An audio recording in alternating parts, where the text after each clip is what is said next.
And there are those that would make some people believe that because I happen to be Black and or a woman, that somehow, even though I can rattle off all the qualifications in the world, my Blackness makes me unqualified. Y'all should have never got this sister started.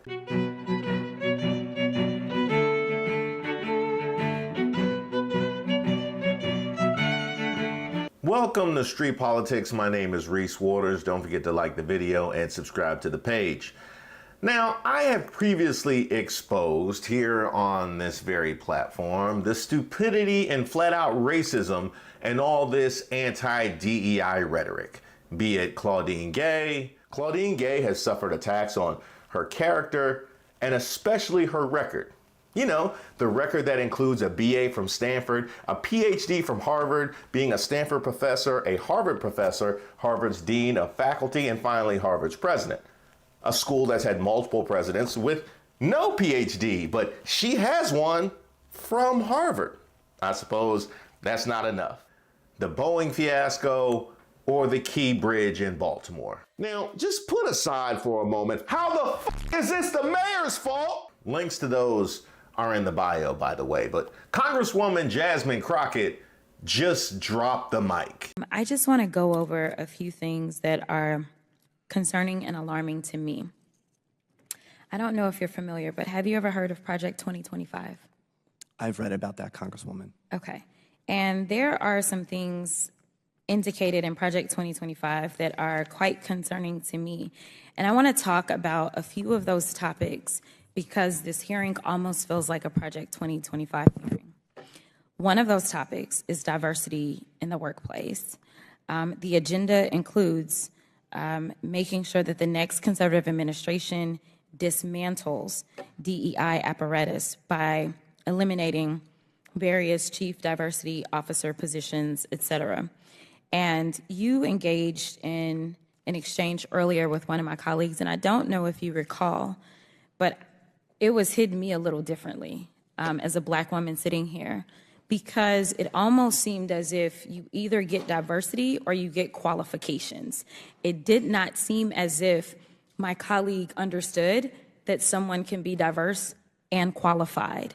And it is why you have people like me that get very frustrated, not just in the halls of Congress, but in general in this country. Because as I'm sitting here, and there seemed to be this question of you're either diverse or you're qualified, all I could think about was the fact that I currently hold an honorary doctorate. I also hold a Juris Doctorate. I also hold a bachelor's. I also technically hold the rank of Lieutenant Colonel in the Civil Air Patrol, and I actually practiced law for almost 2 decades, in addition to serving on various boards, in addition to being a prior state lawmaker. And there are those that would make some people believe that because I happen to be Black and or a woman, that somehow, even though I can rattle off all the qualifications in the world, my Blackness makes me unqualified. My question to you is that the attitude that you subscribe to? You are either diverse or you're qualified. Now, the anti-DEI crowd would argue it's about the best person for the job, right? Regardless of skin color. Then how come you never point to nepotism, huh? How can we never point to nepotism or any of the cronyism that's involved? Your man, Donald Trump, just appointed his daughter-in-law to head the RNC because she was the last person left in the family who wasn't already working in the administration. Well, see, the thing is, because when I put on my red hat, see, I wasn't the best person for the job. But when I put on my red MAGA hat, then it's the best Trump for the job. I can't help it. And besides, if it was about the best person for the job, where in the world is all the smoke for Marjorie Taylor Greene? Lauren Boebert, anybody? Can you imagine if Jasmine Crockett had a mugshot?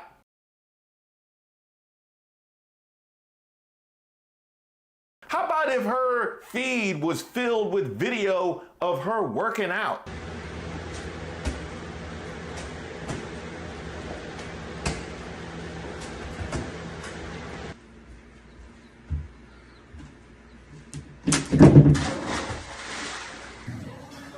Joe Biden, you're not a president. You're a piece of shit. But meanwhile, that I currently hold an honorary doctorate. I also hold a Juris Doctorate. I also hold a bachelor's. I also technically hold the rank of Lieutenant Colonel in the Civil Air Patrol, and I actually practiced law for almost 2 decades, in addition to serving on various boards, in addition to being a prior state lawmaker. And there are those that would make some people believe that because I happen to be Black and or a woman, that somehow, even though I can rattle off all the qualifications in the world, my Blackness makes me unqualified. it's pretty clear this ain't about qualifications. Now, I will throw you this bone.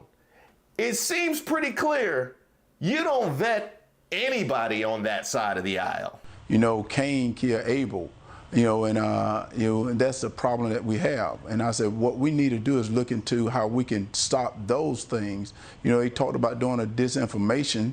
What about getting a department that can look at young men that's looking at women that's looking at just social media? What about doing that, looking into things like that, and we can stop that way? But yet they want to just continue to talk about taking away your constitutional rights. And I think there's more things we need to look into. This has been happening for years, and the way we stop it, by putting money into the mental health field, by putting money into other departments rather than departments that want to take away your rights. But everybody you attack on this side of the aisle is a person of color. Now why is that?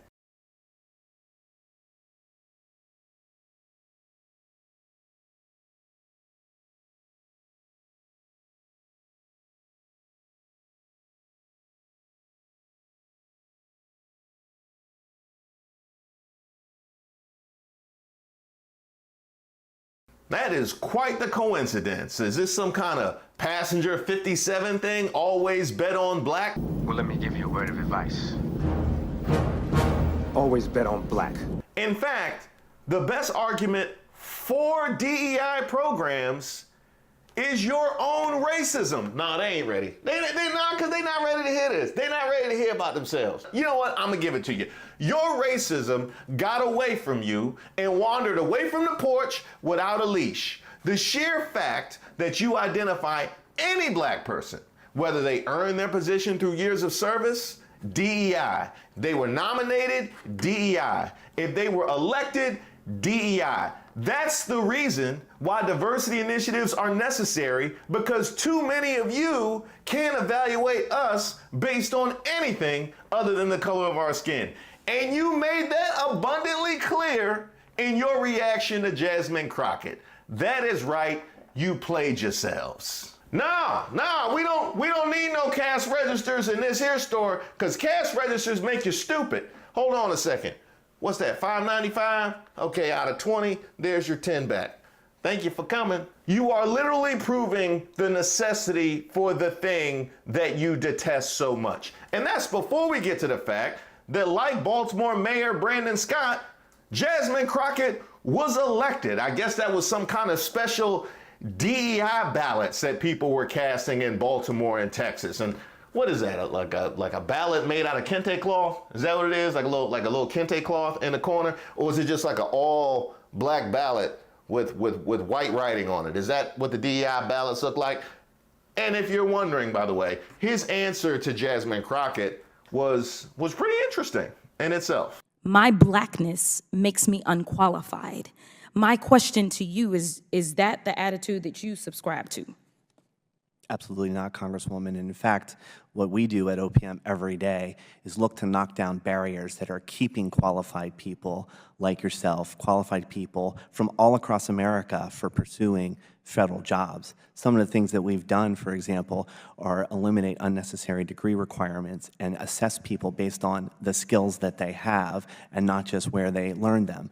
We have opened the doors to recruiting from HBCUs, HSIs, minority-serving institutions, populations that may not have thought of the federal government as an employer before. And we have a broad definition of diversity. There are rural populations that have in the past never considered the federal government as a potential employer because the offices were too far away and they would have to get up and leave from their hometown. Now there are some opportunities that they can stay right in that rural hometown and work for the federal government, let alone the amazing military spouses around this country who have to pick up and move in their jobs when their spouse is redeployed. Trying to tap in and keep that talent in government has been a big priority of ours. Thank you so much for giving a plug to the Readiness Act. Not bad. And the Readiness Act, by the way, is legislation that will allow more flexibility for working military and foreign services spouses when a service member is deployed or transferred. The bill was introduced by Congresswoman Crockett and Congressman Don Bacon and is endorsed by several organizations, including Blue Star Families, the Military Family Advisory Network, and With Honor Action. But of course, she's not qualified. The irony is, while you're attacking her blackness, she's actually working for you. And when we say things like we're fighting for SNAP benefits, I do want to be clear that me fighting for SNAP benefits isn't about my district. I mean, obviously it is, but at the end of the day, so many members have said, my district, my district, my district, my district, my district. When we write a farm bill, it is for everyone in the United States of America. And just to clarify, when it comes to SNAP benefits specifically, rural America uses more SNAP benefits than urban America. And right now, I serve an urban district. The majority of my Republican colleagues serve rural districts. So when I say that I'm fighting for a bill that includes making sure that people in this country don't go hungry, I'm not saying that just to say that this is about Texas 30. I'm saying that to say that this is about all of us. So I am not just fighting for my constituents, I'm fighting for yours too. I bet you didn't know that, did you? I bet you had absolutely no idea rural America uses more SNAP benefits than urban America. I bet even they didn't know, because we've all been conditioned after Reagan's welfare queen trope back in the 80s. So you can sit there on the farm complaining about the blacks in the cities getting their free handouts, in between walking to the mailbox to get your free handout. And what's so bad, you will even work against your own interests. We will go hungry, because I know we get the handout, but we will go hungry because I don't want them to have it. That is a sacrifice I am willing to make because I am a patriot. If you're looking for somebody to blame, look around the neighborhood. I want to start off by saying I think most Americans are taught at a very young age that you are who you surround yourself with. Is the fact that my colleague from the other side of the aisle talked about the company that we keep. And she wanted to go through a list of people that she felt like were bad company, because right now the majority has been relying upon the testimony of someone who's currently sitting in federal prison. And we know that your company is the company of somebody who's been found liable of fraud, as well as defamation, as well as sexual assault, and for whatever reason can't pay his bills. Go ahead. I'll wait. But in this particular set of circumstances, we know that if somebody shoots at me, in fact, some would argue that last week I had a colleague that decided she wanted to shoot at me, I'm going to shoot back.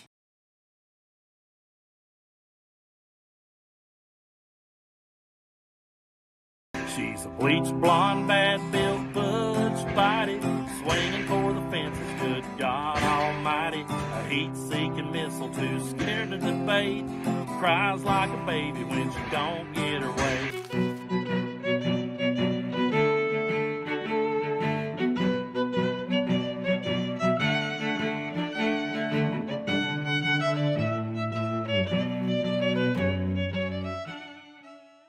Michelle Obama famously said, when they go low, we go high. Are those days basically over?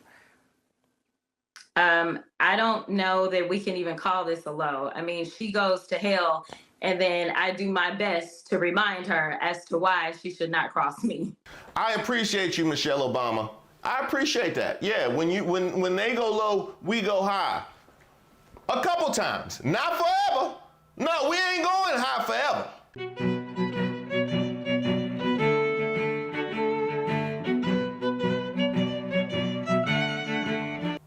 Welcome to Street Politics.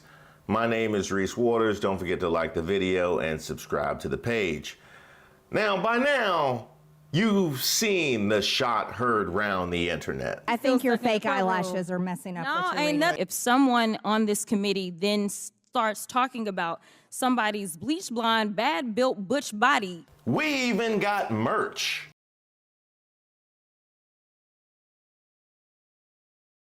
And that has got to be one of the greatest attributes of the black community. We will literally produce merch for just about anything. I am shocked that I have never been to a funeral, walked outside, and been able to buy a t-shirt. I don't know how anybody has not got on top of that. There's even music too, but you know what? I'll let the music take us out. But in the aftermath, Congresswoman Jasmine Crockett took her Marjorie Taylor Greene championship parade to CNN, and in doing so highlighted a phenomenon I like to call working while black. Yeah, and I hear that, but she went after your appearance, and then like you went back at her 1,000-fold. I did, in a very lawyerly way. But obviously she started it, I'm not disputing that, but do you regret that at all? When you described Greene in this request for clarification as a bleached blonde, bad-built butch body, which I had to look at my notes to read, any regrets about that kind of language? Let's also let it not go unnoticed that Marjorie Taylor Greene has repeatedly refused to apologize and very begrudgingly had her remarks stricken from the record.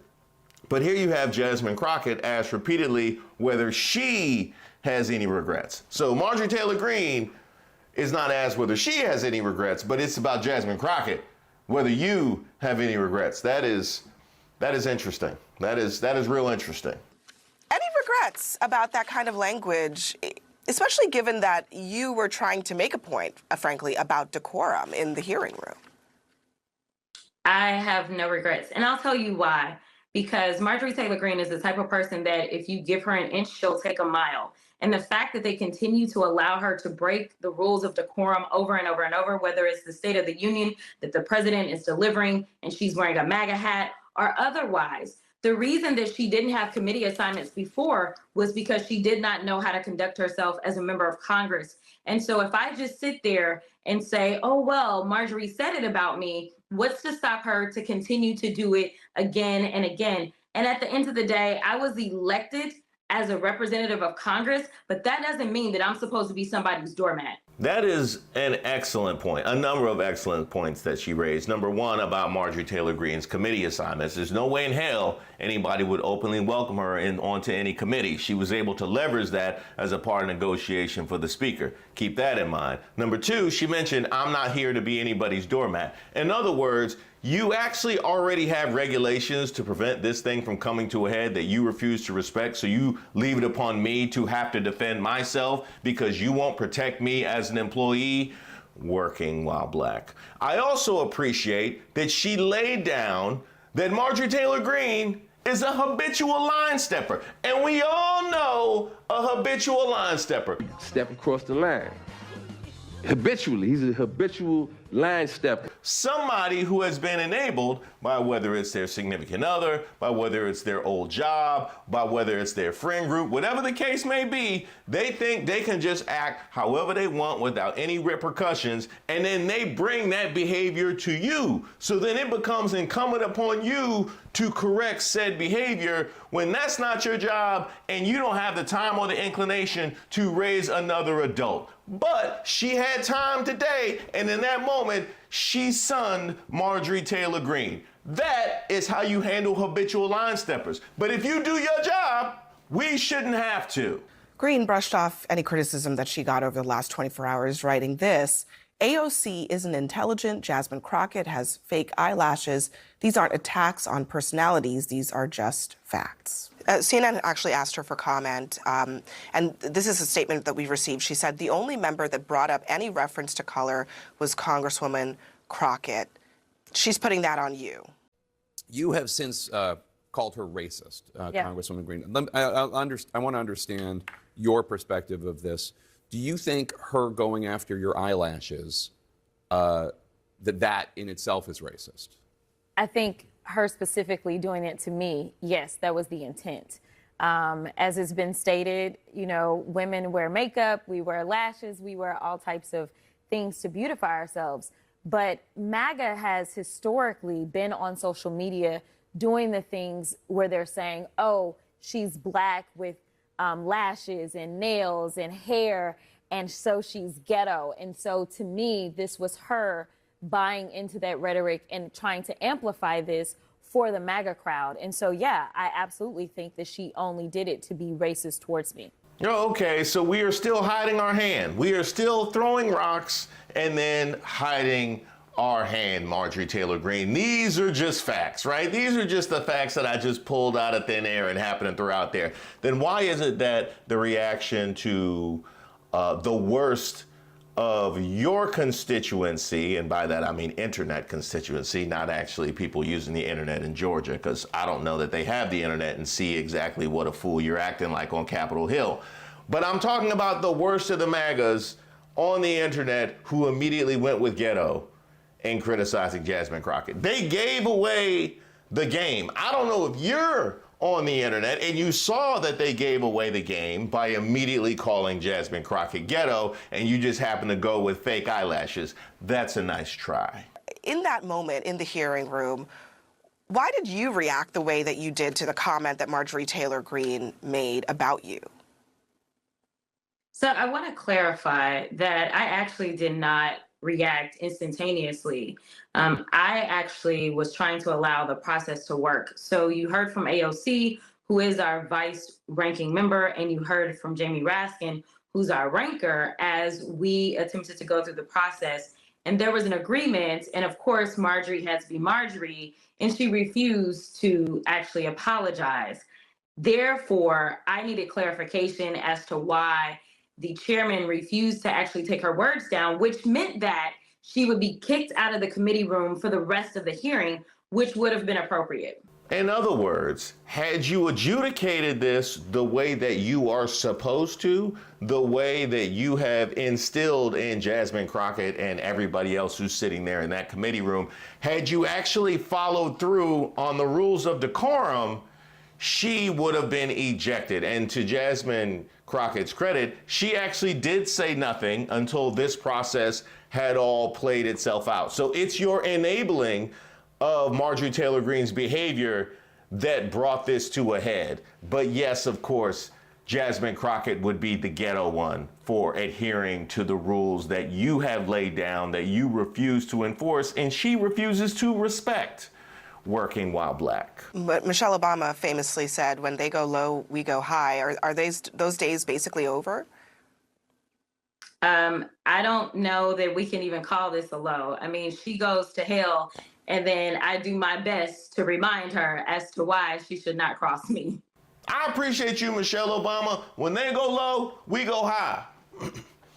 Maybe once, maybe twice. Not forever. No, we're not going high forever. So one of your colleagues, Jamie Raskin, actually suggested that some members might have been drinking. Others have said that as well, making that suggestion. That's a pretty serious allegation. Do you think that that played a factor here? I think with Marjorie Taylor Greene, it doesn't require alcohol for her to be unhinged. I'll be perfectly honest. I don't know. I don't have any facts to that. So, you know, I won't say and I won't participate in rumors when I don't have any facts behind it. Now, I just want you to imagine what the response would be if somebody from the MAGA crowd was given the question saying that there was supposedly some drinking that was involved, and they had the opportunity to give life, air, and oxygen to that kind of supposition. Do you think they would take it? Do you think they would take it? Even in this moment, Jasmine Crockett is choosing to go high. I see you, girl. Yeah, and I hear that, but she went after your appearance, and then you went out, you went back at her 1,000-fold. I did, in a very lawyerly way. But obviously she started it. I'm not disputing that. But do you regret that at all? I don't. You don't? I don't. Because here's the thing.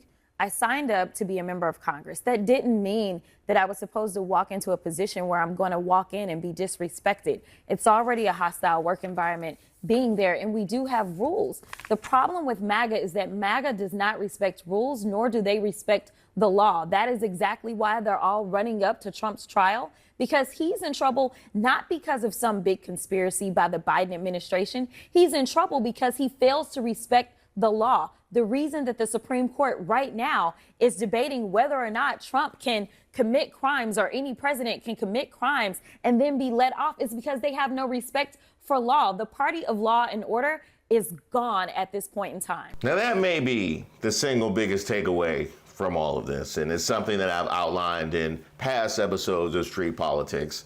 Their refusal to adhere to the rules of decorum or the rules of law and think that they are above it. I just did a Racist of the Week about the Fox producer who just thought he could park whenever he wanted to and could drive around with his place expired because it doesn't apply to him, right?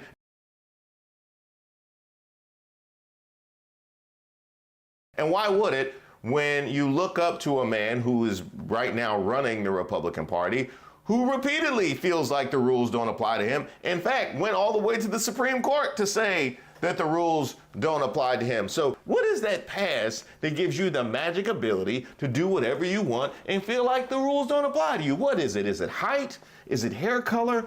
I'm trying to figure that out. What is it? I'm trying to figure out where I can buy that pass to just go about life and do whatever I want and feel like the rules don't apply to me. Do they sell it at Costco? I have been on every aisle. I have yet to see the Mario Star that just allows you to just roam free without any repercussions or clapback. I didn't know that existed. Then all of a sudden they come across one of us and we act like we live in the real world that has real life ramifications and you act shocked. I also want to give a shout out to everybody who picked Congresswoman Crockett up on the internet and shared their own heartfelt stories. And also those who put it to song as well. She's a bleached blonde, bad-built butch body, swinging for the fences, good God almighty. A heat-seeking missile, too scared to debate, cries like a baby when she don't get her way.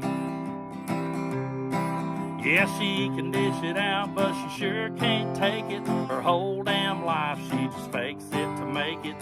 Nobody cares what she has to say. Some new eyelashes wouldn't help her anyway, 'cause she's a bleached blonde, bad-built butch body, swinging for the fences, good God almighty. A heat-seeking missile, too scared to debate, cries like a baby when she can't get her way. Yeah, she's out there pushing their propaganda. Can't get it done, just blame it on Brandon. She loves to talk tough, throw around her weight. Oh, baby girl, don't even play. Last but not least, I gotta thank the racists for exposing themselves. Generally speaking, they give themselves some kind of cover, whether it be a DEI or blaming CRT, or looking at the children, or talking about our heritage and our history or something like that. Normally they'll give themselves some kind of cover for their racism. But in this moment where you clearly, everybody saw what happened, everybody saw who started it, and they still jumped out there with ghetto and calling her everything but a child of God, just allowed the naked racism to roam free. And, you know, quite frankly, I gotta feel happy for racism, because it's been a while since racism been able to roam free. You know, they always gotta be covered up by some bullshit argument. It must feel great for them to just really let the sun hit your butt and just really be able to free us. It's healthy. It's healthy. It's grounding for racism is what it is. Racism got some grounding by being able to just touch the ground and being free to express itself freely. Here's one that I particularly enjoyed. OMG, Jasmine Ghetto Crockett told CNN that MTG's joke about her eyelashes was absolutely racist. Everything is racist to these hood rats.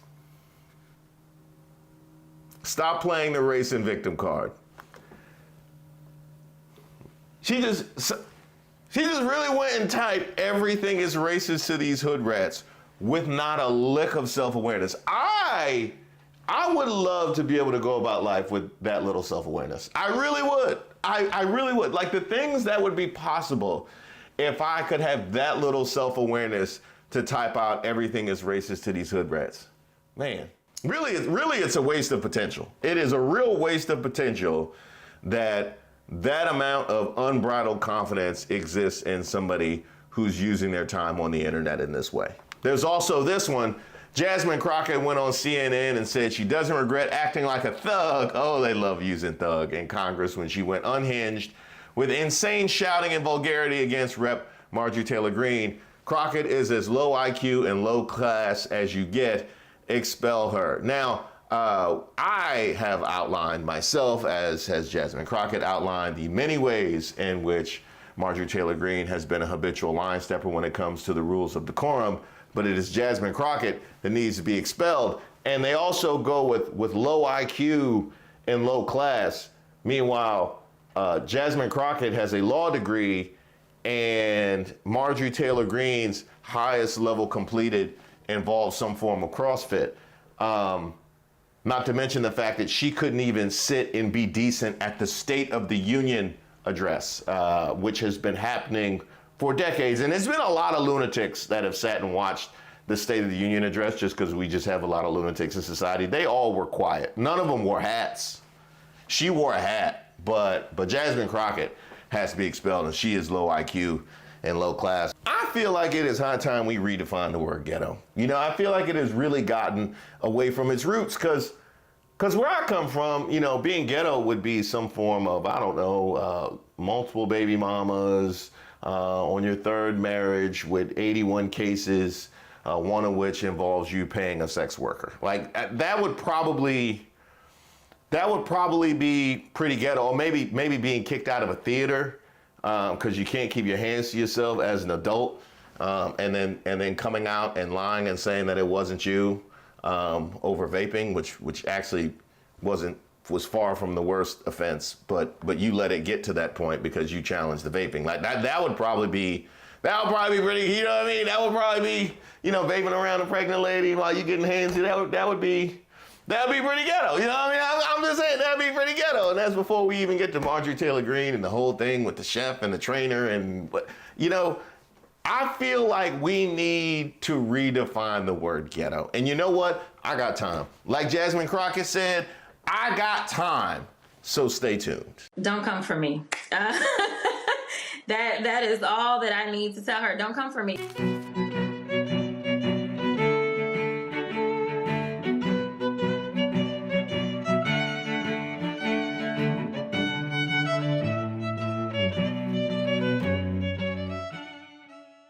Now I know what made Marvin Gaye want to holler. Yeah, I feel you, DMX. They gonna make me lose my mind.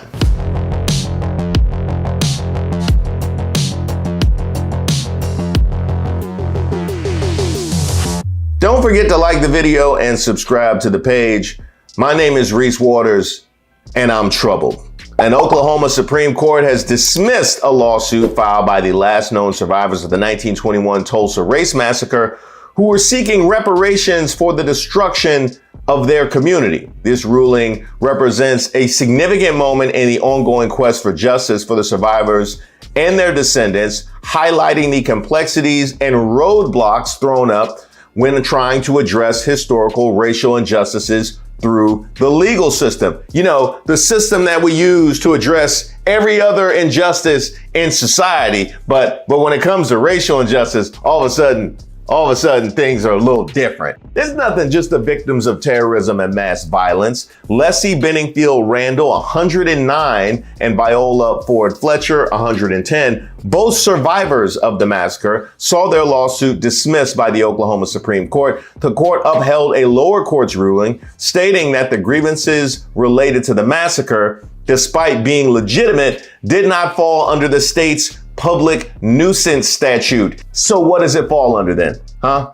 Is there a terrorism statute? Huh? Is there a hate crime statute? I know it wasn't in 1920 because you refused to even admit that that was a thing. But this was not one, but two courts actually saw fit to dismiss this because it didn't fall under a specific statute. So you let me know what statute it falls under, unless there's not a statute that addresses terrorizing black people. Is that it? Now, this decision potentially marks the end of the legal road for Randall and Fletcher, who would hope for their day in court to seek reparations for the suffering and losses endured by their community. And by kicking the can down the road for a woman that's 109 and a woman that's 110, your clear strategy of wait them out becomes immediately clear. An all-American strategy. We'll just wait them out. What is it that you tell us whenever black people at large ask for reparations? Well, we don't know who the descendants are, and it's too many people now, and it's been so much time. Here you have the actual survivors, the actual victims of the Tulsa Race Massacre, and still you find some legalese way to not give them their proper remunerations. That is where we're at. Wait them out. Now we know. Now, Randall and Fletcher, who were children during the massacre, had hoped the court would recognize the ongoing impact of the event, which devastated the Greenwood district, known as Black Wall Street. They had testified about the massacre before a congressional committee, sharing their personal experiences of one of America's worst episodes of racial violence. Their testimonies brought national attention to the massacre's long-term effects on the African-American community in Tulsa and the continued struggle for justice. What do you remember about the time? People getting killed and houses, property, schools, churches, and stores getting destroyed with fire, and then someone in the neighborhood saying to leave the neighborhood, if not, we're going to kill all of the black people. It just stays with me, you know. It's just the fear that I have lived in Tulsa since, but I don't sleep all night living there. The lawsuit filed in 2020 when there were 3, by the way. Now they are 2, and that's where you see the effects of wait them out. The lawsuit was an attempt to hold the state accountable for the massacre's lasting effects. The plaintiffs couldn't appeal, though, to the U.S. Supreme Court because their case was based on state law. And there I would ask you, what would be the point of appealing to the U.S. Supreme Court? Because we know exactly who sits on the U.S. Supreme Court. If they are coming for Brown versus Board of Education, I can only imagine what Clarence Thomas and Samuel Alito would have to say about the Tulsa Race Massacre. Well, what did y'all do? Huh? What? It sound like you might have brought it on yourselves. Hey, do we have a mutual combat law? We have a mutual combat law that we could retroactively apply to the 1920s. The way you will bend yourselves backwards to do wrong by black people is insane. The Oklahoma Supreme Court ruled that issues related to generational inequities stemming from the massacre should be addressed by policymakers, not courts. Way to pass the buck. That is a way to pass the buck. So now I understand that when it comes to historical injustice,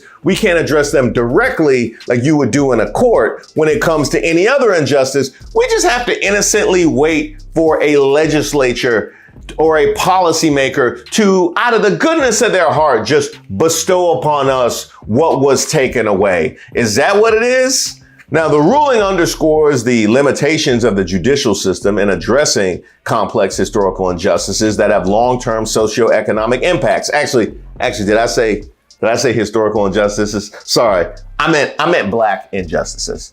Now, I will give credit where it's due. After the end of the Tuskegee experiment, in which 399 black men with syphilis were left untreated to study the progression of the disease between 1932 and 1972, the government reached a $10 million out-of-court settlement with the victims and their families in 1974. In 1994, the state of Florida agreed to a reparations package worth around $3.36 million to the victims of the Rosewood Massacre in 1923. And while most American states practiced one or another form of eugenics during the 20th century with forced sterilizations of people deemed unfit, only one state, North Carolina, set up a reparations program. The state sterilized about 7,600 people, most of whom are no longer living, but passed a $10 million reparations program in 2013 that should give the more than 177 living victims somewhere in the range of $50,000. You know how bad you got to be for North Carolina, Tennessee, and Florida to look at you like you really should do the right thing. North Carolina, Tennessee, and Florida are looking at you like, what's wrong with you, Oklahoma? Why don't you do right by them? And it is a really good thing that they got that pass in Florida before DeSantis came in, because I could only imagine when he was, oh no, we can't correct that racial injustices because it would make white children feel bad. Yeah, it would make white children feel bad. So we can't give back what was taken away. The goods that they're currently taking advantage of. Oh, but wait, there's more. America has seen fit to give reparations for Japanese internment camps. They've seen fit to even give reparations for Holocaust survivors. Oklahoma themselves in 1996 paid the families of the Oklahoma City bombing $50 million to assist them as victims of terrorism and mass violence for something that happened in 1995. So let me get my calculator out, because that happened in 1995 and they got their money in 96. Okay, so this happened in 1923, and they've been trying to get redress ever since 1923. I'm trying to figure out who would be first in line on that. That's what I'm trying to figure out. Who would be first in line? Because you have actual survivors, so you can't even hit me with the not direct impact. So you can't even hit me with that. Like, you got direct. I'm just trying to figure out what that line was looking like for reparations. I mean, that's crazy. Now, lead attorney DeMario Solomon Simmons addressed profound disappointment, as well he should, calling the massacre a state-sponsored atrocity and criticizing the decision as a setback for racial justice. He stated the legal team would petition for reconsideration and urge the U.S. Department of Justice to investigate the effects of 1921 and their lasting impact on the Greenwood community. Now, Tulsa officials stated their commitment to economic development in North Tulsa and Greenwood and emphasized ongoing efforts to support the affected communities through various initiatives aimed at revitalizing the area. In other words, we'll do right by you as long as we can find a way to make money too. Yeah. If we can find a way to make money too, then we'll throw y'all a little change. Yeah, I know it's your change, but we just gonna hold it till we can find a way where we can make it into more change for us. Y'all ain't slick. Greenwood was a thriving community before being destroyed in 1921 by a white mob, resulting in the deaths of up to 300 African Americans and significant property damage. The massacre not only caused immediate devastation, but also erased generational wealth that had been built in a time of significant racial oppression. No one was held accountable for the massacre, and survivors received no compensation. The event was long buried in history, only coming to public attention decades later. The lawsuit aimed to highlight the continued economic and social disparities resulting from the massacre, arguing that the damage done over 2 days in 1921 had long-lasting repercussions that still affect the community today. But wait, it gets worse, Oklahoma. The community did rebuild after the 1921 massacre, and then this highway, built right through the heart of the district as part of federal highway acts in the 60s, dealt it a final blow. The highway separated the business district from traffic flow, from access. What does this highway represent to you? The second destruction of Black Wall Street. Defendants, including Tulsa County officials and the Oklahoma Military Department, argued that the plaintiffs lacked standing to sue and that the governmental agencies involved were protected by sovereign immunity at the time of the massacre. They contended that holding current entities accountable for past actions under today's legal standards would set a problematic precedent. So let's take those one at a time. The plaintiffs lack the standing to sue. If survivors and direct victims lack the standing to sue, who has the standing to sue? What does Oklahoma courts look like when an actual direct victim doesn't have the standing to sue? Then you said the governmental agencies were protected by sovereign immunity at the time of the massacre. Wow. I wonder if that was something that was communicated to the people, that there was sovereign immunity and that they had absolutely no expectations of justice whatsoever. I wonder what other agencies are protected by sovereign immunity and which has victimized people and people have seen fit to give them reparations and redress, right? We don't always look at the sovereign immunity. Sometimes we do the right thing because we know that somebody has been wrong. But in this particular instance, we're pointing to the sovereign immunity. You also contended that holding current entities accountable for past actions under today's legal standards would set a problematic precedent. Well, it only sets a problematic precedent if those agencies in the past had, terrorized and caused the deaths of 300 black people. Then it only sets a problematic precedent. If they were decent, it wouldn't be a problem, now would it? I don't understand why we have laws at all if these are the excuses they are giving to not do right by these folks. Now, in an emotional joint statement, Randall and Fletcher addressed their determination to seek justice despite the legal challenges. They emphasized their long journey and the importance of holding the perpetrators accountable, and their resilience in the face of legal setbacks underscores the broader struggle for justice and recognition of historical wrongs. Solomon Simmons argued before the Oklahoma Supreme Court, highlighting the plaintiffs' unique position as actual survivors of the massacre and the ongoing denial of responsibility by those involved. He stressed that the massacre wasn't just a historical event, but a source of continued trauma and economic disparity for the survivors and their descendants. And you can see the emotion in the reaction of founder of Black Wall Street Times, Nehemiah D. Frank, after the verdict was read.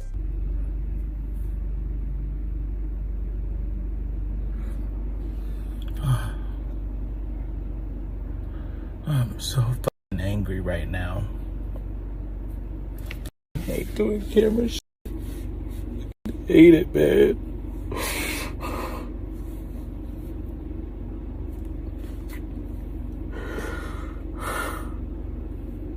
Don't even have the capacity to even talk about this shit. But I'm fucking angry. And the sad thing is I already knew what the fuck ruling was gonna be. Because Oklahoma is that place. It is that place where black people see little justice in that place. The dismissal marks a significant moment in the survivors' pursuit of justice, reflecting broader challenges and addressing historical racial injustices through the legal system. The ruling by the Oklahoma Supreme Court underscores the roadblocks to prevent redress for historical wrongs and highlights the need for comprehensive approaches that involve both legal and policy solutions. The survivors' journey, marked by their advanced age and the long delay in seeking justice, illustrates the enduring impact of the Tulsa Race Massacre on their lives and the lives of their descendants. As the fight for justice continues, it remains crucial to acknowledge and address the historical context and ongoing consequences of such tragic events. The efforts of Randall Fletcher and their legal team continues to shed light on the enduring legacy of the Tulsa Race Massacre and the need for persistent advocacy in the pursuit of justice. If not them, then who? If they can't get justice, what expectation can any of us ever have for reparation? And you know who I blame? Andrew Johnson. I blame Andrew Johnson because it was him who wrecked Lincoln's Reconstruction Plan that prevented us from getting our 40 acres and a mule in the first place. And he was hoping that America would be racist in perpetuity, that they would never see fit to do right by his wrong. And you know what? He was right.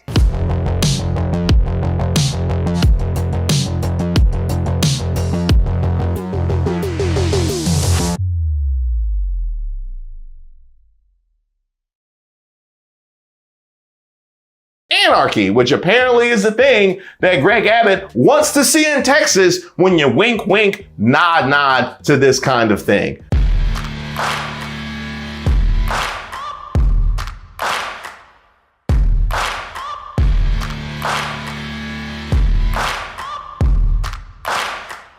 Welcome to Racist of the Week, where we expose the stupidity and hypocrisy of discrimination in hopes we can build a more perfect union.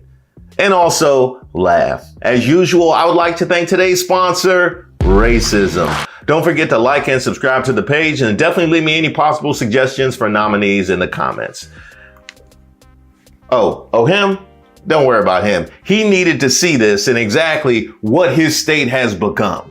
Today, we have two nominees, starting with Texas Governor Greg Abbott.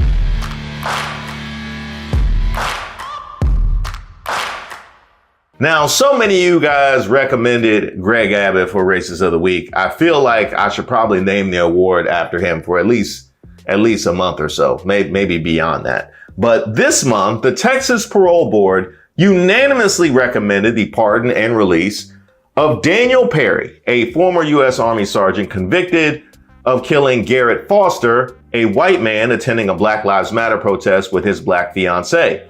Now, Perry was working as an Uber driver in July 2020, shot Foster, and was subsequently convicted and sentenced to 25 years in prison. Almost a year after his sentencing, Texas Governor Greg Abbott, who you may know from such highs as praising the cops in Uvalde, granted Perry a pardon and restored his firearm rights and released him from prison. That's right, 1 year later, the man gets released from prison and also got his firearm rights restored. They didn't even see fit to think, you know what, maybe we shouldn't have this man just roaming around with a gun after what just occurred. I mean, did you just drop him off at a gun store? Or better yet, you just handed him back the evidence that you confiscated when you prosecuted him in the first place. Have a good day. Now, the pardon sends a troubling message. Politically motivated killings may be acceptable, and politicians prioritizing political pressure over public safety. Perry claims self-defense, but his actions and prior statements cast doubt on this justification. Now this is a moment in Law and Order where the attorneys are looking for something that could possibly give them some insight into his motive. It could go either way with the jury. If only we had something that would tell us that this was intentional. If only we had something that would put us in his mind at the time.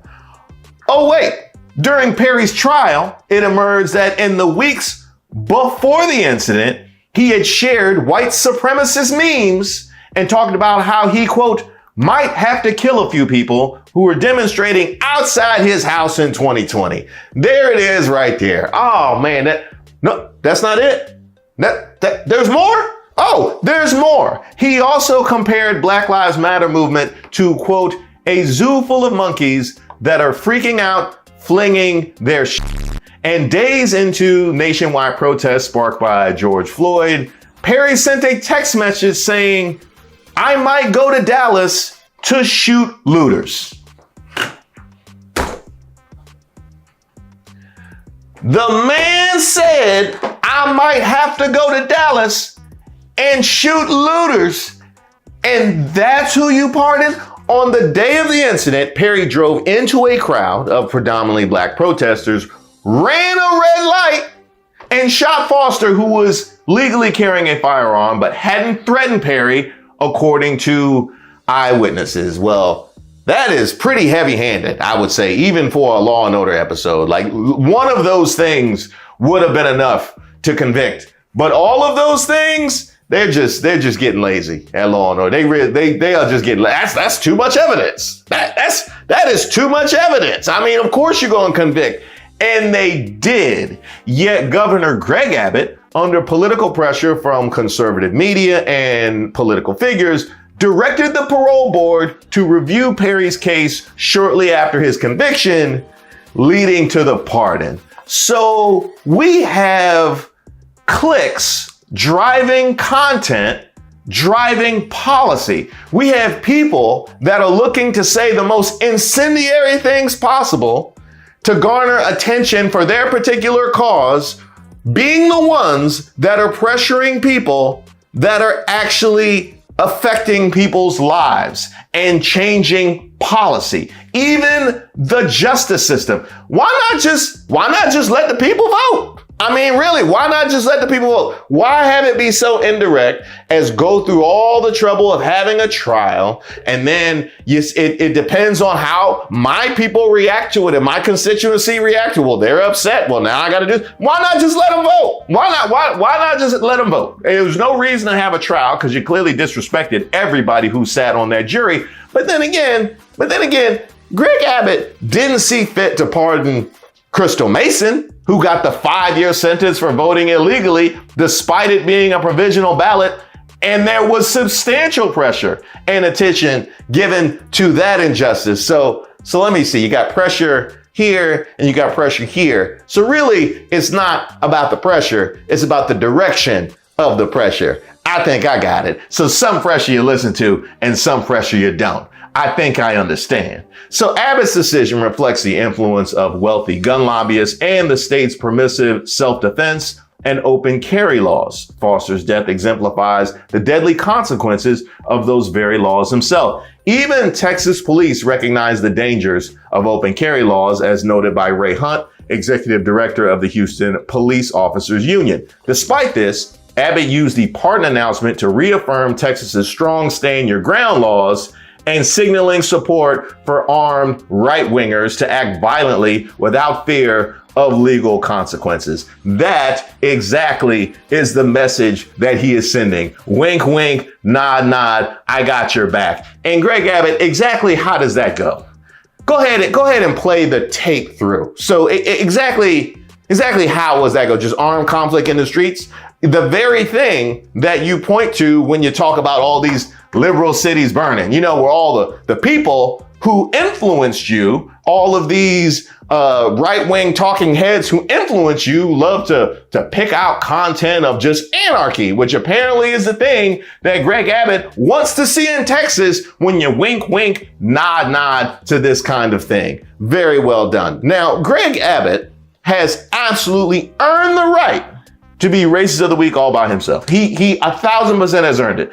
Me giving away 2 does in no way lessen the despicable attitudes exhibited by both of these two. So I don't want Greg Abbott to feel bad that I'm giving away another Racist of the Week. You are a very deserving Racist of the Week, sir. You are as racist as we have had honored in this here space. However, our second nominee, because this cannot go ignored, the Shenandoah County, Virginia School Board.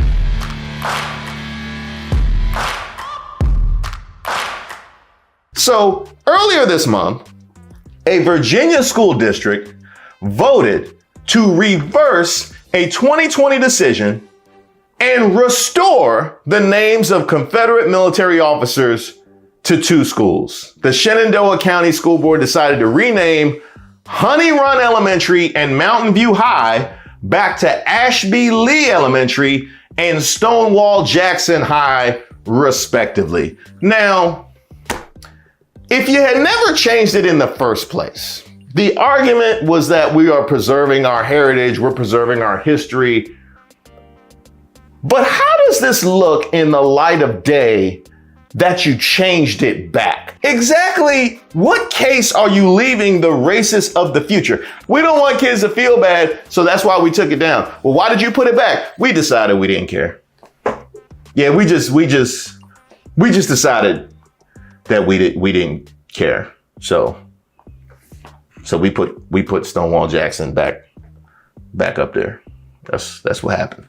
These schools were originally renamed in 2020 amid the national protests. You guys remember, the protests sparked a reevaluation of racial discrimination and the veneration of Confederate figures who fought to preserve slavery during the Civil War. In 2020, the school board voted 5-1 to remove the names of Captain Turner Ashby, Lieutenant General Thomas Jonathan Stonewall Jackson, and General Robert E. Lee from the schools. However, this being Virginia and all, there was significant backlash from county residents. A motion to reverse the name changes failed in 2022 due to a tie, and recently the Coalition for Better Schools, a local group opposing the name changes, argued that the majority of the district supported restoring their original names. And you have to love the Coalition for Better Schools making it their mission to return the name of Confederate officers to a school. Thanks for making the school. Thanks for making the school better. That is well done. Well done, Coalition. And exactly how does that look that you decided to change it in 2020 and then here it is 4 years later and you decided to change it back? Because if I was a cynical person in 2020, I would have said, you know what? They don't mean none of this. They don't mean none of this. You put the black square on Instagram. This is all performance. This is all performance. None of this is really meaningful. And here you are You took all of 4 years later and you already changed it back. You sure it's no other Confederate officers that you feel like you want to honor? I mean, go ahead and change all the black people whose names are on schools to Confederate officers. That is, if you have any. Now, the group contended that the legacy of Stonewall Jackson is an important part of local history and that the community values and historical connections to Turner Ashby and Robert E. Lee. What are those community values? I would love to know. What exactly are those community values? Fighting for slavery? Is that the value? I'm just trying to figure out what the values are. You know what I mean? Since we are so invested in Stonewall Jackson and Turner Ashby. And let's also take it out of the context of the Civil War. Let's say he was engaged in some other activity in his personal life. And it is extremely hard to find something comparable to fighting to preserve slavery. It's really hard for me to come off the top of my head with something that's comparable. But let's just say he was engaged in some other activity in his personal life. He's extremely violent and had treated people the way that people had been treated at that time, my people. Would that be something that you would still put him up? Like, let's say it wasn't black people. Let's say it was just a group of white people that they were trying to keep in bondage. Let's say he just had some white people out back that he was enslaving and was fighting to keep enslaved. Would you keep his name up then? Would you keep his name up then? Oh, but because it's us. Because it's us, it's fine, right? Yeah, I get it. Shenandoah County's decision reflects a broader national debate about the place of historical figures who fought for the Confederacy and preservation of slavery. In 2020, a statue of Robert E. Lee was removed from the Virginia state legislature after unanimous vote. And at the time, Virginia's then governor, Ralph Northam, stated that the Confederacy symbolizes Virginia's racist and divisive history. Of course, following those protests in 2020, right-wing politicians have increasingly targeted movements promoting diversity and inclusion. Several states have passed laws threatening schools that teach about racial inclusion, accusing such curriculums of being anti-white. Virginia Governor Glenn Youngkin has supported efforts to eliminate diversity, equity, and inclusion initiatives, calling them divisive and racist. And this just provides another head on the mantle where you can say, you own the libs. That's right. I don't care how backwards we are moving. Now, I don't care how backwards we are moving. We own the libs. Now, I don't care what it teaches the kids. I care that we own the libs, and I could post on True Social and feel good about myself. Why is it that when we are preserving our heritage, it is just the Confederacy and honoring those who fought to preserve slavery? Why is it just those? I mean, you don't preserve your heritage. Yeah, when I get wounded, I just grab a filthy rag and put it on it and hope gangrene doesn't set in which case I just have to cut it off. And in some cases, I go to leeches. Yeah, I do leeches. Oh, how are you going to get down to the county? I take the railway. Yeah, I don't do cars. I'm preserving my heritage. So I take the railway. And if I'm going long distance, we do hot air balloon. That's what we do. Why don't you keep, if we preserving heritage, it's funny. I'm preserving my heritage. This is part of American history. But only this is the thing that you feel the need to preserve. Don't act slick. And by the way, I also think it's hilarious that it is anti-white to hold the Confederacy accountable. That's anti-white. It is anti-white to hold the Confederacy accountable. I understand. So you can actively plot against the government, which is, by the way, the thing that they deny happened on January 6th, right? We can't get as far away from that as we possibly can. No, this wasn't anybody trying to take over the government. Well, we know the Confederacy was trying to take over the government. Let's put their name on a school. Yeah, let us do that. It's okay to be actively anti-black, but if you pose it, it's anti-white. Got it. I actually already deconstructed this entire argument right here. But congratulations to Texas Governor Greg Abbott and the Shenandoah County, Virginia School Board. You are our Racists of the Week. As always, if you have somebody you would like to nominate, go ahead and leave it in the comments, or you can email me at reese.waters@gmail.com, and be sure to subscribe to the page to make sure you get notified when the next video drops.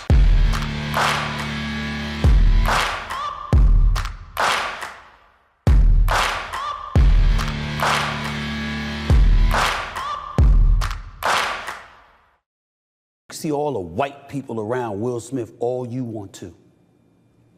Black folks have loved and revered this man for decades. But you got to have a conversation as to why you did that. How about the family of the young men and women who were killed and were slandered on Fox News airwaves by Sean Hannity? How should they feel?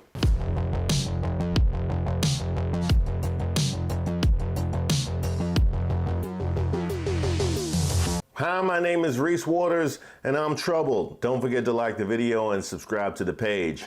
Now, y'all probably remember the last time we discussed ESPN's Stephen A. Smith. As much as people may have been abhorred by Donald Trump's statement weeks ago, talking about how black folks, he's hearing that black folks find him relatable because what he's going through is similar to what black Americans have gone through, he wasn't lying. He was telling the truth. When you see the law enforcement, the court system, and everything else being exercised against him, it is something that black folks throughout this nation can relate to with some of our historic, iconic figures.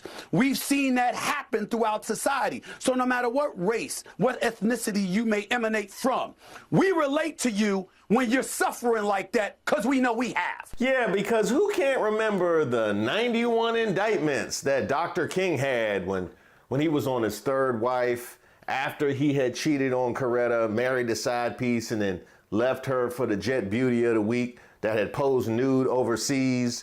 Yeah. Don't you find it odd that a man who's been in litigation since the 70s, he's been in litigation, and of course, this time it's politically motivated. All the rest of the time, he was just doing dirt. But of course, he's not doing dirt now. Now it's politically motivated. You don't find it odd that a man all of a sudden on the precipice of an election where he's trying to mobilize black voters now decides that he wants to identify with the black condition? That doesn't strike you as suspicious at all. Now, Stephen A. Smith, you are a veteran in these media streets. I would expect you to see through things like this, but you did give us what I called the worst apology in Fox News history. I sincerely apologize. To be clear, my words were misconstrued. I'm stating right here for the record that my words were taken out of context, misrepresenting and depicting me in a way I found every bit as insulting and disrespectful as folks in Black America evidently felt about what they thought I said. Now that is straight out of the MAGA playbook. You gonna believe me or your lying ears? Man, we got you in 4K. I don't know who you trying to fool with that apology. That apology was straight garbage. That apology had bad feet. That apology couldn't catch. That apology couldn't play a lick of defense. That apology was a bona fide scrub. That apology can't play. I don't know what you want from me. Now, links to both of those videos are in the description, by the way. And we never got a full explanation for the Smith Shuffle, which is why I found this particularly interesting. When we use the word forgivable or forgiveness, that's for Chris Rock to deal with. It's his call. He could have had the man arrested that night and insisted to the LAPD that that not be the case. Could have pressed charges thereafter and insisted on not doing that to Will Smith, not making the incident any bigger than what it was. Yes, he came out with his own flick for next fix, got about $20 million for it. After tax, he probably walked home with about $6 million. But Chris Rock is damaged. In the day and age of mental illness or traumatic incidences that affects one's mind and psyche and what have you, yeah, you might see him at Knicks games. Yeah, you might see him still going about the business of performing on tour or doing his job or handling his business. Chris Rock will never get over that. Ever. Now, let me first say, I do appreciate Stephen A. Smith advocating for Chris Rock. It is possible to support both. You can be somebody who backs Will Smith, but also can hold him accountable. And you advocating for Will Smith doesn't have to come at the expense of Chris Rock, who was the slappee. He did nothing wrong in this instance. You don't have to make him the villain in this scenario. I would also say, as somebody that started on stand-up stages, the idea of us just freeing people to just react however they feel like they want to react from the crowd would pretty much end stand-up as we know it. And I know that people enjoy stand-up comedy. I don't think that's something that they would want to see. But when you advocate for Will Smith and him expressing himself in the way that he did, that's exactly where that goes. But I'm not here to talk about that. That's for a different channel that I told you that I might start up. By the way, I appreciate all you guys that voted in that poll and supported me starting a new channel to talk about more pop culture things. That poll is still up, by the way.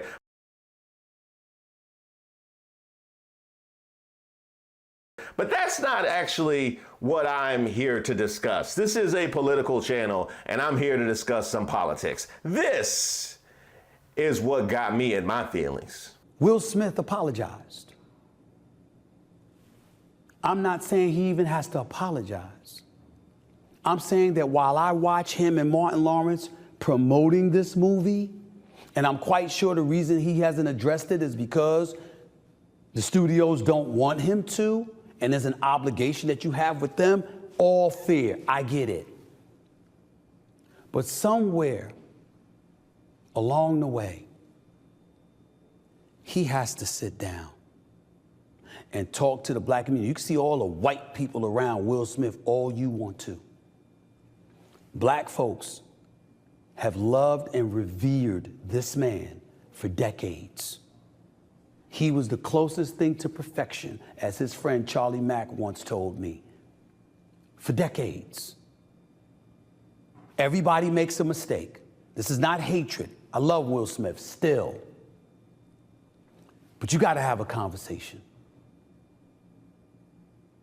as to why you did that.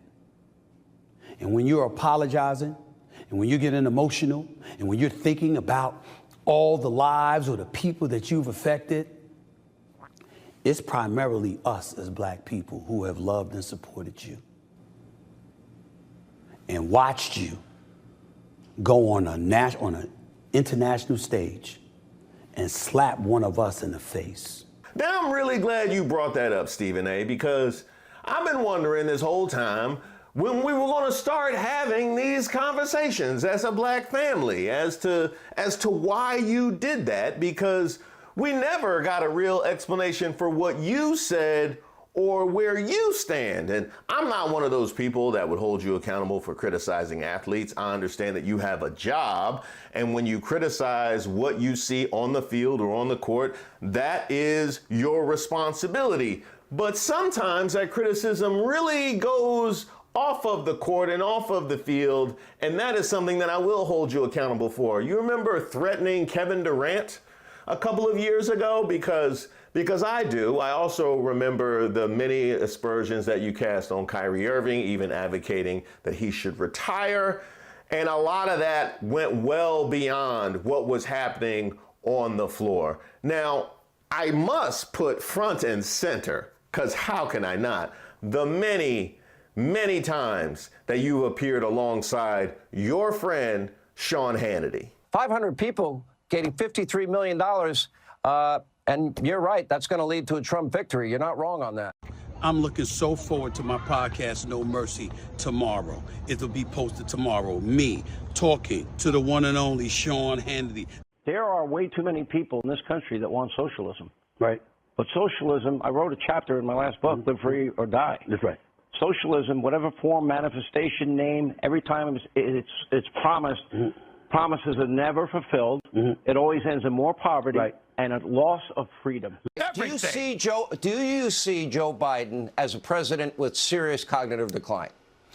I don't like what I see at times, Sean, but I'm not a doctor. I'm not going to go that far and be disrespectful towards the president of the United States. But I respect the fact that other people see things and they wish that he seemed a bit more stable at times and not as forgetful as he has been sometimes. I'll admit that much. Now, the way that you characterize Will Smith slapping Chris Rock and the damage that did to the black community pales in comparison to the damage that Sean Hannity and his misinformation and his demonization of black people going back decades on Fox News airwaves has done to the black community. Somebody who you call your friend. He hates to admit he's a friend of mine. You can admit it. Just say it. My friend Stephen A. Smith is here. Of course we're I'll be friends, asked man. And you're able to make peace with that. But this slap is the thing that you have such a problem with. So you're able to make peace and be friends and huck it up with the guy who demonized Trayvon Martin. That was totally fine. The guy who said that there was no evidence for systemic racism in policing, the guy who had nothing but the worst things to say about us merely saying that Black Lives Matter, that is the guy that you're able to be friends with. But this is something that hurts you, that you feel like you need an answer to the black community from Will Smith. I'm trying to understand where you're coming from here, and all of a sudden it makes a little bit more sense why you would say that black kids probably shouldn't wear hoodies after the Trayvon Martin incident. That is straight out of the Sean Hannity playbook. At the one hand, I want to say, well, it's good that you're appearing on their airwaves because it's about time that they hear from some different voices. At the same time, I know that they don't put anybody on those airwaves unless they're going to push certain narratives or they're going to be run over so they could push their own. And you're all too willing to do the former. I also would love an answer for why it was in the Colin Kaepernick scenario that you were so willing to take the NFL's account of things. Yes, when you have two parties that are in litigation against one another and one pushes the second to settle, that generally means there's some stuff that they're trying to hide. At this point in 2024, we've accepted that the man was blackballed, but yet all along the way, you were willing to accept the NFL's narrative of the chain of events, even going as so far as to call Colin Kaepernick out of his name and say that he didn't actually want to play. Why would you believe what the NFL is feeding you when you understand that they are at odds with Colin Kaepernick and have a ton of things to hide, to the point where your ex-co-host Max Kellerman actually had to be the voice of reason, which gave way to that whole T.O. incident where he said that Max is blacker than you. So what he wanted was transparency, for people to see the full workout, to see the full Colin Kaepernick. Again, you mentioned obviously Max is going to get in here, and like I said, I'm in the streets. Max almost seems blacker than you, Stephen A. with what he's coming, with his commentary. With all due respect, my brother. I'm just saying, dog. Wait a minute. Wait to finish. I'm just saying. I'm going to check you right now. You don't cross the line. I'm just saying. Time. Wait a minute. You don't cross the line. And that whole thing got extremely ugly. I don't want to get us all sidetracked into that, but you guys feel free to look it up when you have some time. I would love an answer. I would love an answer for why when Jerry Jones was revealed back in 1957, and yes, this is Dallas Cowboys owner Jerry Jones, when he was revealed back in 1957 to have been one of the white students who was on scene as they tried to prevent 6 black students from integrating North Little Rock High School.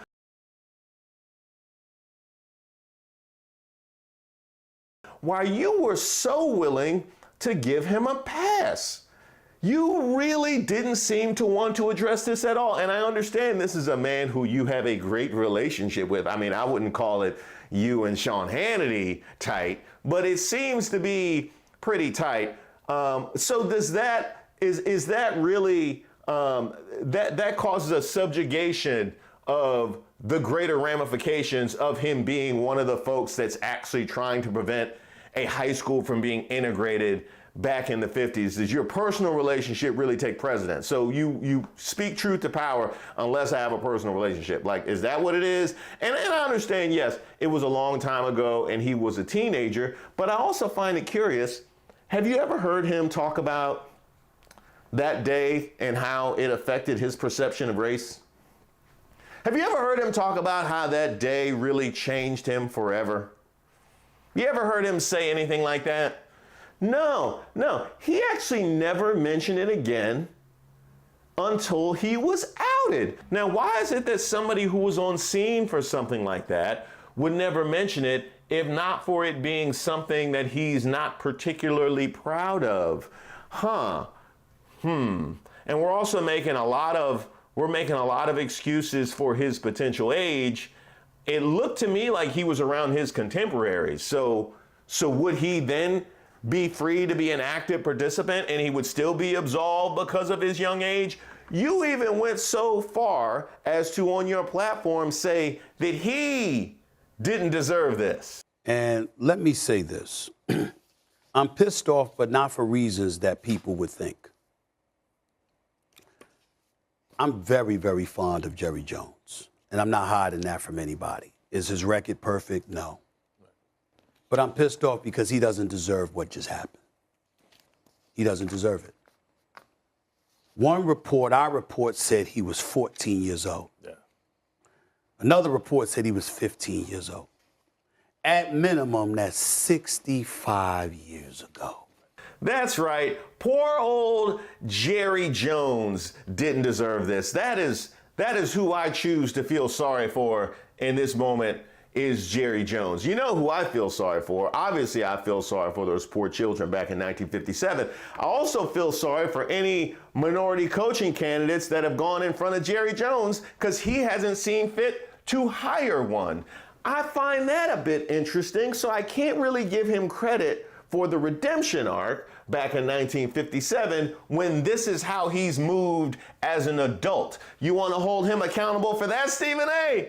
Oh, wait, no, I forgot. That's your friend. I'm very, very fond of Jerry Jones. I wonder how good friends you are with Dana White, because you definitely saw fit to glaze over when the video of him and his wife out in Vegas became public. And we all know how you would react if that had been a player. We all know how you would have reacted if that had been one of us. But with Dana White, we're treading lightly. That is interesting. That is some interesting relationships you got there with Jerry Jones and Dana White and Sean Hannity. And how can I forget Sheriff Clark? Oh, I definitely can't forget Sheriff Clark.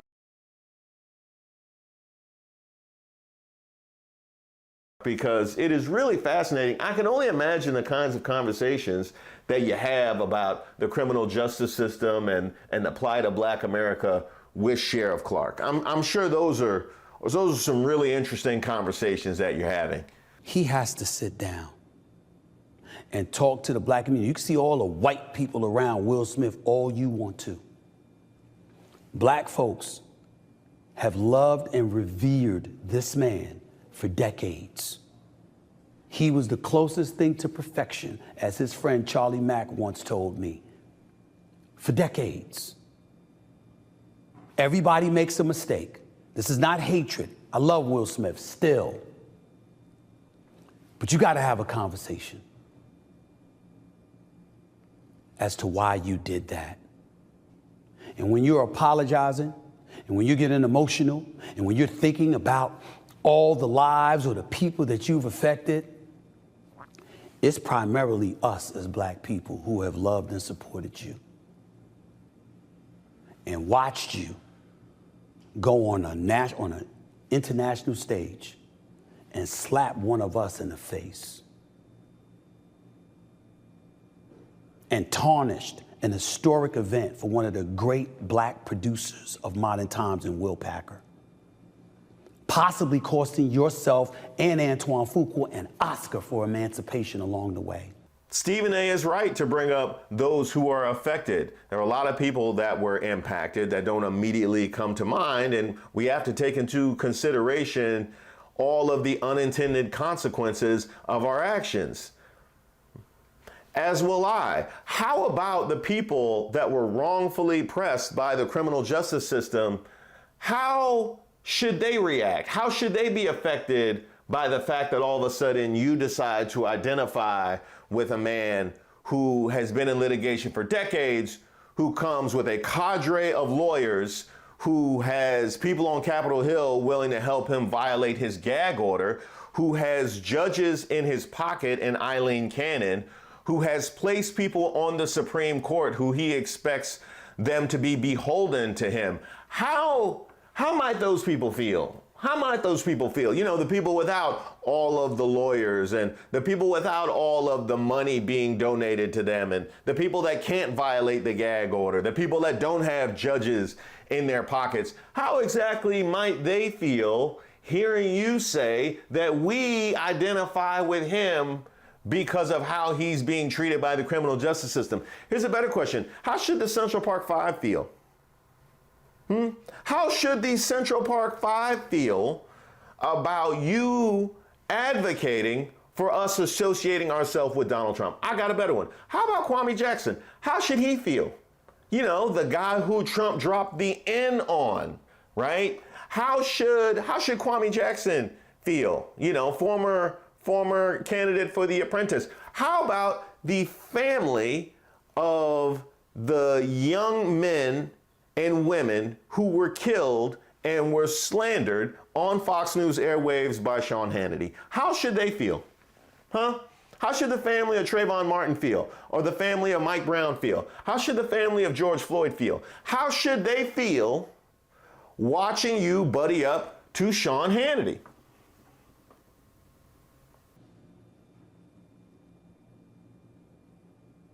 I'm not going to say what you did to the comedic community. Hell, Jim Carrey spoke about that along with various others. We know you wouldn't have smacked Ricky Gervais, Bill Maher, Bill Burr, or a host of others. We know you wouldn't have done that. No apology necessary. I'm just saying, a lot of folks ain't get over that. A lot of folks find it hard to just go to the movies to watch you. I'm one of those people. And I never missed a Will Smith movie. Hitch, Concussion, all the Bad Boys movie from the first one to y'all with Gabrielle Union, who, by the way, should have been in 3 and 4, by the way.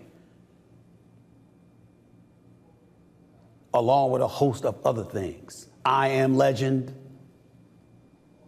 Independence Day, Men in Black, 1, 2, and 3.